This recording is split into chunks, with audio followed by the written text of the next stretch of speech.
Haram hukumnya mengucapkan selamat misalnya. Bagaimana menyikapi yang tidak sekeyakinan dengan kita. Indah, turun ayat.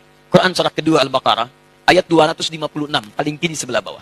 La ikraha fiddin. Mengucapkan ucapan selamat pada agama lain, di luar keyakinan kita, dalam keimanan kita sebagai muslim, itu tidak diperkenankan. Haram hukumnya mengucapkan selamat misalnya A, selamat B, yang dalam selamat itu ada unsur pengakuan. Awas, ada unsur pengakuan, ada din selain Islam, atau agama yang dibenarkan selain Islam. Itu adalah wilayah keyakinan iman kita. Sebetulnya sama aja. Yang bukan Islam pun, non-muslim pun meyakini kepercayaan dia yang benar. Jadi sebetulnya itu keyakinan standar setiap pemeluk agama. Itu indah sekali. Ya, indah dalam Islam itu. La ikraha fiddin. Baik, tidak ada paksaan dalam agama. Kita nggak boleh paksa orang. Tapi kita pun tidak boleh mengikutkan keyakinan kita pada keyakinan orang lain. Dan itu sebetulnya standar dalam keyakinan beragama. Silakan cek. Quran surah ketiga Ali Imran, ayat ke-19, paling kiri sebelah atas. Innad dina indallahil Islam. Innad dina, sungguh ad-din. Ad-din, pegangan hidup. Hal yang mendekatkan pada Allah. Din, yang dipahami dengan agama itu, kata Allah, nggak ada yang lain di sisi Allah kecuali Islam. Di Allah sudah mengatakan, lihat, yang saya ridhai, yang saya tetapkan, hanya Islam. Tidak ada yang lain. Bahkan kalimatnya menggunakan inda. Inda, indallahi. Inda itu bisa berarti yang sangat dekat, bisa berarti yang ridhai, bisa berarti juga yang ditetapkan. Bahkan kalau dalam konteks kemanusiaan, yang dimiliki. Misal, ana indik qalam. Ini punya saya. Yang lain bukan punya saya. Kata Allah, inna dina indallahil Islam. Yang saya tetapkan itu Islam, yang lain nggak saya tetapkan. Bahkan kalau antum buka lagi sampai ayat 85-nya, nanti antum akan temukan, wa may yabtaghi ghairal islami dina falan yuqbala minhu. Pakai lan. Siapa yang mencari selain Islam, mengakui selain Islam, menetapkan selain Islam, kata Allah, nggak akan saya terima. Dan kalimat tidak menerimanya menggunakan lan. Ada lan, ada la, itu beda. Kalau la, itu harfu nafyin, menafikan sesuatu, tapi juga hati-hati. Tapi juga penafian ini bisa dua jenis. Penafian mutlak, atau yang kedua, penafian saat itu, tapi dunal istiqbal. Tanpa yang akan datang, saat ini saja. Contoh penafian mutlak, dalam kalimat, asyhadu an la ilaha illallah. Saya mengakui tidak ada Tuhan kecuali Allah. Ketika la-nya menafikan, mutlak. Ketika menggunakan alif lam, la ilaha, ketika menggunakan illa, isbat. Isbat itu menetapkan yang satu, menafikan secara mutlak yang lainnya. Dia katakan asyhadu an la ilaha, saya mengakui, menyaksikan tidak ada Tuhan sama sekali, mutlak. Tolak. Illa, tetapkan, kecuali Allah, hanya Allah saja. Yang lain ditolak secara mutlak, hanya Allah yang kita tetapkan. Makanya ketika antum bersyahadat mengatakan asyhadu an la ilaha illallah, maka antum hanya menetapkan Allah saja dengan segala hukum yang telah Allah tetapkan dan menolak yang lainnya yang tidak Allah akui. Sekarang Allah tetapkan agama, din yang saya tetapkan hanya Islam saja. Yang lain saya tolak. Dan penolakannya menggunakan lan. Perhatikan, pengakuannya menggunakan la illa, penolakannya menggunakan lan.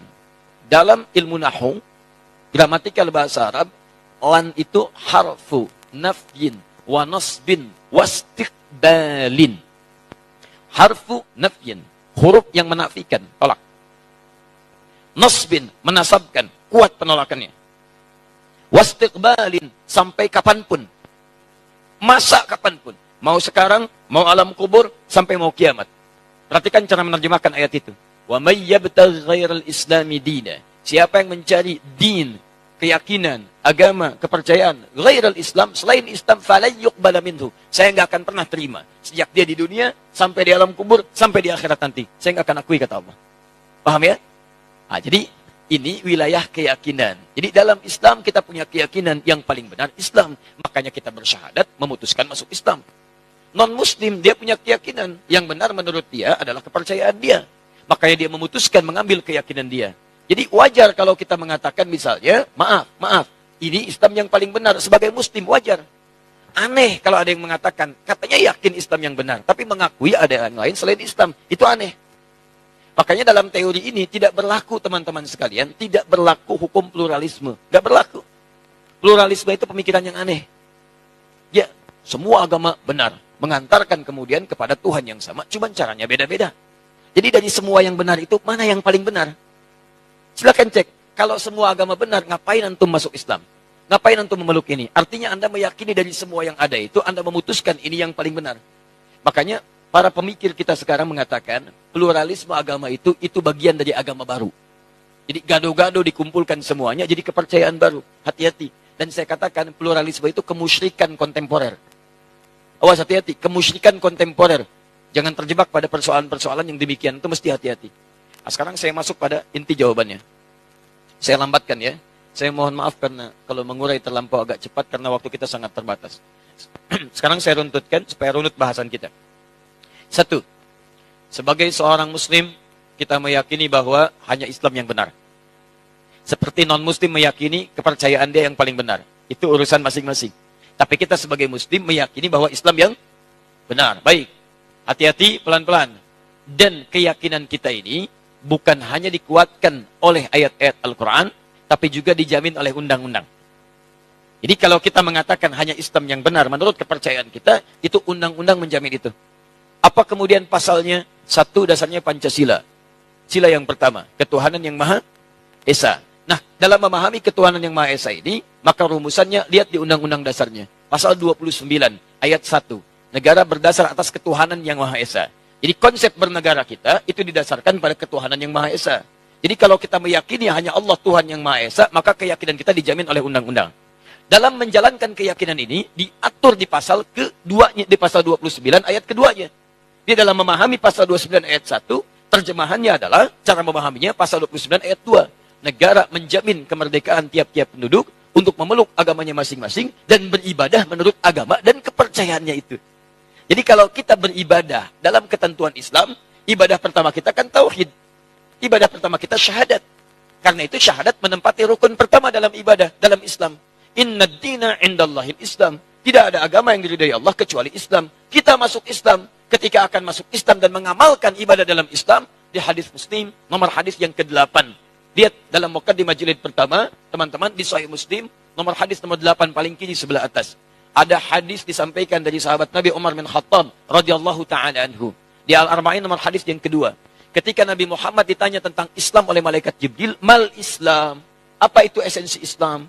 Apa itu ibadah dalam Islam? Apa pokok dalam Islam? Kata Nabi, jawaban pertama, antashhada an la ilaha illallah wa anna Muhammad Rasulullah. Kamu harus menetapkan, bersaksi, berkomitmen bahwa tidak ada Tuhan selain Allah. Yang layak disembah hanya Allah saja. Dan cara menyembahnya mengikuti tuntunan Nabi Muhammad SAW. Makanya ibadah pertama kita itu syahadat. Pengakuan hanya Islam yang benar. Hanya Allah Tuhan yang benar. Yang lain kita tidak akui sebagai Tuhan. Tidak ada Tuhan selain Allah. Tidak ada agama selain Islam. Ketika Anda mengatakan itu, undang-undang menjamin.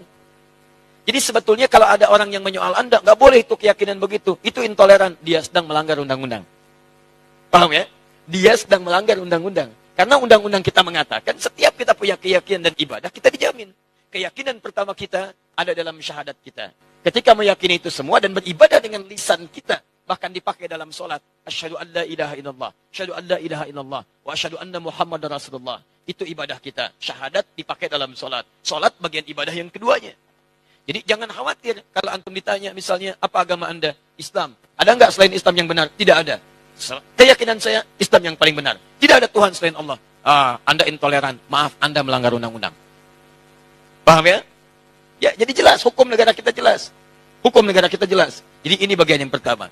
Sekarang, lihat. Saya ingin tunjukkan tidak ada keindahan aturan kecuali dalam Al-Quran. Bagaimana menyikapi yang tidak sekeyakinan dengan kita. Indah. Turun ayat.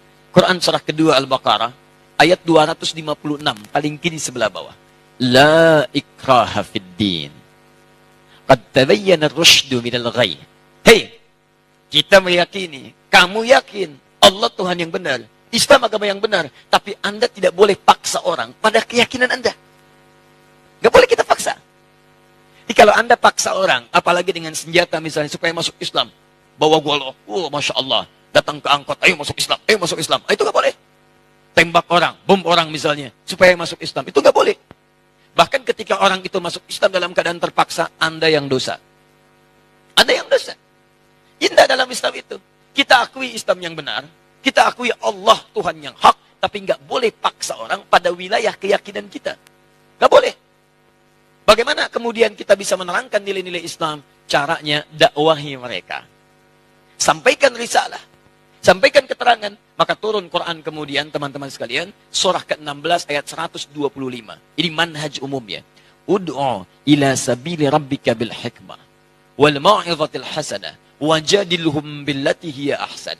Kalau ada orang belum mengerti tentang jalan Rabbmu, tentang Islam, maka silahkan terangkan, ajak mereka dengan hikmah. Bukan nasihat dulu, hikmah. Toleransi yang paling baik, lakum dinukum waliyadin. Kita tidak usah saling mengganggu. Jadi zero tolerance. Toleransi terbaik, zero tolerance. Jangan saling ganggu. Saya nggak ikut pada kepercayaan Anda pun nggak usah ikut-ikutan kami. Kita diskusi aja, kalau nggak ketemu, silahkan kerjakan. Kami pun nggak akan ikut ke tempat ibadah Anda. Dan kami tidak harus menggunakan perangkat-perangkat pakaian seperti yang Anda kenakan. Anda pakai punya Anda, kami pakai punya kami. Makanya Syekh Hasim Asy'ari, dalam kitab yang tadi malam saya bawa, nanti lihat halaman ke-14-nya. 14, posisi paling kanan sebelah atas, paragraf yang pertama, baris ke-5 sampai 7. Di situ disebutkan oleh beliau, ketika penjajah datang dengan misi 3G itu, God, Glory, and Gospel. Ya, dimulai nanti dari Portugis datang ke Nusantara, tahun 1511 lewat Selat Malaka. Kemudian disusul setelahnya dengan yang lain sampai ada Belanda. VOC sebetulnya, syarikat dagang, tapi bekerja sama dengan pemerintahan yang zalim. Datang dia menjajah Nusantara. Sebelum jadi Indonesia, beliau sudah keluarkan fatwa. Karena mereka misinya 3G, kemanapun ada, itu dibekali. Ya, dalam perjanjian Tordesillas, tahun 1492, Paus Alexander yang ke-6 membagi dunia jadi 2 bagian. Untuk barat itu Spanyol, untuk timur itu Portugis. Diberi misinya 3G. Sekarang 4G. Ya. 3G, Gold, Glory, Gospel. Gold, itu, maaf, pencarian rempah-rempah, emas. Jadi, monopoli ekonomi. Ambil. Glory, itu ekspansi, penjajahan. Makanya ketika datang, kita katakan penjajah. Silahkan cek dalam buku-buku sejarah. Penjajah. Datang, menjajah. Kalau Islam tidak ada. Makanya silahkan cek di buku sejarah. Pernah nggak ada datang Islam ke Nusantara menjajah? Nggak ada. Silahkan cek di buku-buku sejarah. Penjajah Indonesia diantaranya orang Arab. Nggak ada. Tidak ada. Diantaranya orang Islam. Tidak akan ditemukan. Karena saat datang membawa risalah. Memberikan nilai kemuliaan. Tapi orang ini diakui, sejarah kita yang mengatakan, sejarah nasional kita, penjajah datang. Kemudian kita mempertahankan kedaulatan kita. Teman-teman sekalian, begitu datang misi yang ketiga, gospel. Membawa misi. Gospel, sebarkan, bangun ini kanisa. Kanisa itu kalau sekarang gereja-gereja. Kemudian membawa misi untuk memindahkan kepercayaan orang lokal kepada kepercayaan yang mereka bawa. Saat dibawa itulah kemudian, di antara masa Syekh Hasim Asy'ari, beliau itu ada, menulis beliau kitab menyampaikan pada masyarakat. Apa diantaranya? Beliau keluarkan fatwa. Orang yang ikut-ikutan mengenakan pakaian-pakaian mereka, pergi ke tempat ibadah mereka, itu hukumnya haram. Dihukumi tasyabuh bil kufar. Menyerupai orang-orang kafir, maka keluarlah hukum. Dilarang mengenakan pakaian-pakaian seperti pakaian mereka. Atribut seperti mereka. Sehingga tidak menghadirkan nilai kepercayaan lain masuk kepada kepercayaan kita. Itu sudah ada dulu disebutkan oleh pendiri Nahdlatul Ulama tanggal 31 Januari tahun 1926. Jadi kalau sekarang ada pertanyaan lagi, apa Ustadz, apa hukumnya menggunakan topi ini? Ya, apa hukumnya memasang pohon-pohon ini? Sampaikan, itu pertanyaan sudah diajukan sudah lama dari sejak masa Mbah Hasim Asy'ari. Jawaban beliau begini. Kalau ada ulama memberikan fatwa yang berbeda, sampaikan, maaf Pak, Anda telat. Anda keduluan. Oleh tokoh yang sangat luar biasa, hafal hadis, ya, hafal turunan-turunannya, dan ini kesimpulannya, kitabnya di sini, halaman sekian, paragraf sekian, baris sekian, sampai dengan sekian.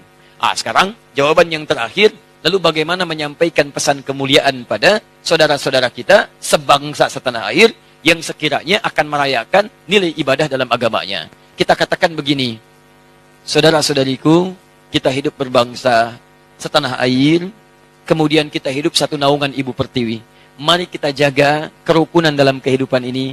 Kita saling tolong-menolong untuk membangun bangsa kita agar tumbuh menjadi bangsa yang maju, modern, terlibat dalam kehidupan dunia yang elegan.